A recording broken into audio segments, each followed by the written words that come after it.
खबरें खेलों के मैदान से आपको बताएं, पाकिस्तान ने 22 साल बाद ऑस्ट्रेलिया को इसके होम ग्राउंड पर वनडे सीरीज में शिकस्त दे दी।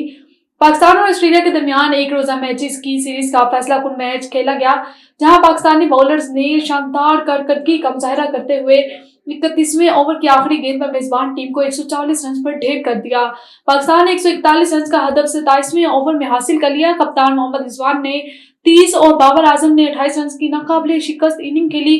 ओपनर अब्दुल्ला शफीक 37 और साइम अय्यूब 42 रन बनाकर लांस मोरिस की गेंद का शिकार हुए। और आईसीसी चैंपियंस ट्रॉफी में शिरकत के लिए भारत के पाकिस्तान आने के मामले पर हुकूमत पाकिस्तान ने भारत को सख्त जवाब देने का फैसला किया है। हुकूमत का कहना है कि आईसीसी चैंपियंस ट्रॉफी पाकिस्तान में ही होगी, किसी भी किस्म का हाइब्रिड मॉडल कबूल नहीं होगा।